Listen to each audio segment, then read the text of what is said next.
வணக்கம் உறவுகளே. இன்னைக்கு தரமான சம்பவம் நடந்திருக்கு. அண்ணன் சீமான் வீட்டில் காவல்துறையினர் ஒரு சம்மனை ஓட்டுறாங்க. அந்த சம்மனை அங்கே வேலை செய்கிற ஒருவர் கிழிச்சிடுறாரு.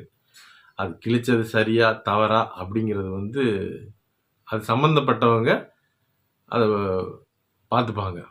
இப்போ ஒரு பாமரனா நம்ம கேள்வி, இதை கிழிச்சிட்டாங்க, திருப்பி காவல்துறையர் போய் அந்த வீட்டில் உள்ளுக்குள்ள வலுக்கட்டாயமாக, இவர்கள் தான் வலுக்கட்டாயமாக போகிறாங்க, அவங்க தடுக்கிறாங்க. போய் அவரை அங்கே வேலை செஞ்ச காவலாளியை வலுக்கட்டாயமாக அடித்து இழுத்து வாகனத்தில் ஏற்றுறாங்க.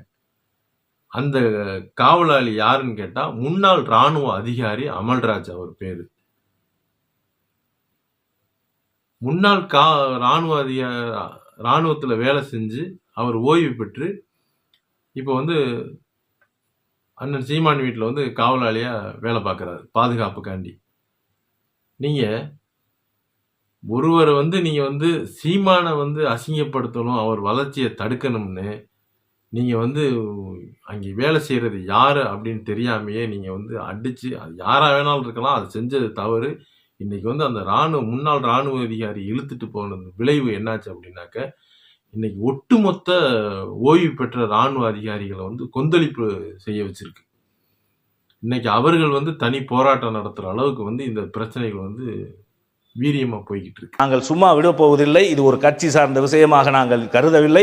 இது நாங்கள் ஒரு கட்சியை சார்ந்தவராக இருந்தாலும் இராணுவ வீரர்கள் என்பது இந்திய முழுக்க ஒரு குடும்பத்தை சேர்ந்தவர்கள் என்பதை இந்த தமிழக காவல்துறைக்கு நாங்கள் தெரியப்படுத்துவோம். இதை நாங்கள் விடப்போவதில்லை.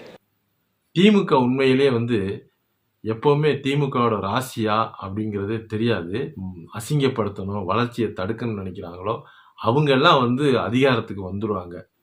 உதாரணத்துக்கு எம்ஜிஆர் இப்படிதான் அவர் அசிங்கப்படுத்தணும், அவர் இந்த அரசியல் அப்புறப்படுத்தணும்னு நினைச்சாங்க.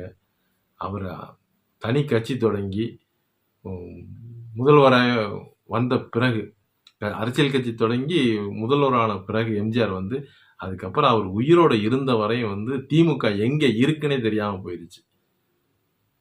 பிறகு ஜெயலலிதா அம்மையார் அவர்கள் அசிங்கப்படுத்தினாங்க, அவரை அப்புறப்படுத்தணும்னு நினைச்சாங்க. அந்த அம்மையார் அதிகாரத்துக்கு வந்தாங்க.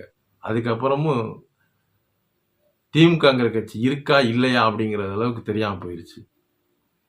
எப்படியோ அப்படி இப்படின்னு திருப்பி 96 வந்த பிறகு திருப்பி 2001 ஜெயலலிதா அம்மையார் ஆட்சியை பிடிச்சாங்க.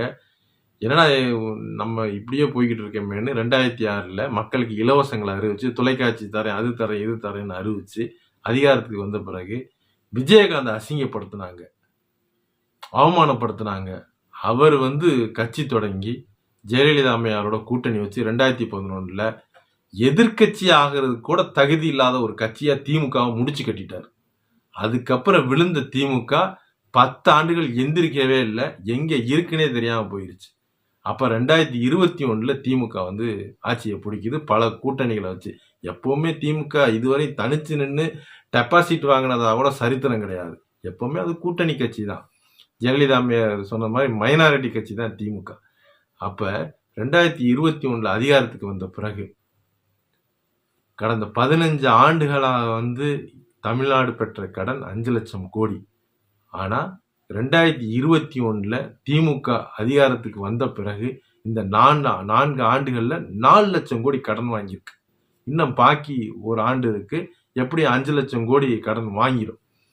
அப்ப ஒரு நிர்வாக திறன் இல்லாத ஒரு கட்சி எப்படி வேலை வாய்ப்பை உருவாக்கணும்னு தெரியல, எப்படி மக்களுக்கு பாதுகாப்பை கொடுக்கணும்னு தெரியல. 4ஆம் கிளாஸ் படிக்கிற பொண்ணுக்கு பாலியல் தொந்தரவு நடக்குது, 70 வயசு பாட்டிக்கும் பாலியல் தொந்தரவு நடக்குது, காவல் நிலையத்தில் வேலை செய்யற பெண் காவலருக்கும் பாலியல் தொந்தரவு நடக்குது. பெண்களுக்கு பாதுகாப்பு இல்லை. போதைக்கு அடிமையாகி பல குற்ற சம்பவங்கள் நடந்துகிட்டு இருக்கு. அதை தடுக்கிறது எப்படின்னு தெரியல. அப்படி இவ்வளவு நிர்வாக திறன் இல்லாத ஒரு கட்சி, இதையெல்லாம் கேள்வி கேட்கிற ஒருத்தர் சீமானை இவர் மிகவும் இடைஞ்சலா இருக்காரு. அதிகப்படியான கேள்வி கேட்டு திமுக 10ஆவதுக்கு பெரியாரை அடின்னு அடிச்சு அவர் இடத்திலே போய் 24,000 ஓட்டை வாங்கிட்டு வந்துட்டாரு. 10 கட்சி கூட்டணி இருக்கிற கட்சியை வந்து 1,40,000 ஓட்டு தான் வாங்கியிருக்கு. ஒரே ஆளு தனிச்சு நின்னு பெரியார உண்டு இல்லைன்னு பண்ணி 24,000 ஓட்டை வாங்கிட்டு வந்துட்டாரு. அப்ப இதே நிலைமை போச்சுன்னா 2026ல பெரியாரை வச்சு நம்ம டெபாசிட் கூட வாங்க முடியாதுன்னு தெரிஞ்சுக்கிட்டு இப்ப அவரை வந்து அசிங்கப்படுத்துறோம்னு நினைச்சு இப்ப முன்னாள் காவல் அதிகாரியை வந்து கைது செய்ததன் விளைவு என்னாச்சு அப்படின்னாக்க, இன்னைக்கு இந்தியா முழுவதுமே வந்து நாம் தமிழர் கட்சியை கொண்டு போய் சேர்க்கிற வேலையை திமுக செஞ்சு விட்டுருச்சு. இப்ப முன்னாள் ராணுவ அதிகாரியை நீங்க கைது பண்ணிட்டீங்க. இப்ப வந்து ஓய்வு பெற்ற ராணுவ அதிகாரிகள்லாம் சும்மா இருப்பாங்களா?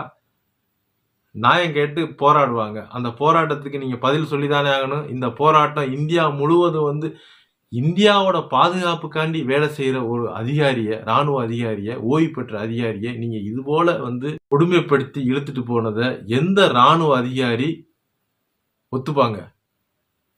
அப்ப இது ஒட்டுமொத்தமா இந்தியா முழுவதும் பேசு பொருளாக ஒரு விஷயத்தை கொண்டு போய் செஞ்சிட்டீங்க. அப்ப இது வந்து நாம் தமிழர் கட்சிக்கு வளர்ச்சியை கொடுக்குமே தவிர வீழ்ச்சியை கொடுக்காது. அண்ணன் சீமானுக்கு இதை வந்து மிகப்பெரிய வந்து விளம்பரத்தை நீங்க தேடி கொடுத்துட்டீங்க. உண்மையிலேயே வந்து விஜயலட்சுமி அவர்கள் வந்து என்ன பாவம் செஞ்சாங்கன்னு தெரியல. அவர்களை வாழவும் விடாம சாக விடாம தொட்டதுக்கெல்லாம் அந்த அம்மாவை பிடிச்சி இழுத்துட்டு வந்து இவரை அசிங்கப்படுத்தணும்னு இவரை வந்து அடுத்தடுத்த வளர்ச்சிக்கு கொண்டு போய்கிட்டு இருக்கீங்க. அண்ணன் சீமானுக்கும் நாம் தமிழர் கட்சிக்கும் மிகப்பெரிய அடுத்த கட்ட வளர்ச்சியை நோக்கி போறதுக்கு உண்டான வழிவகைகளை திமுக செஞ்சிருச்சு. நீங்க எம்ஜிஆரை வளர்த்தி விட்டீங்க, ஜெயலலிதாவை வளர்த்தி விட்டீங்க, விஜயகாந்தை வளர்த்தி விட்டீங்க, அதுபோல சீமான் அவர்களையும் வளர்த்து விட்டீங்க. நன்றி, வணக்கம்.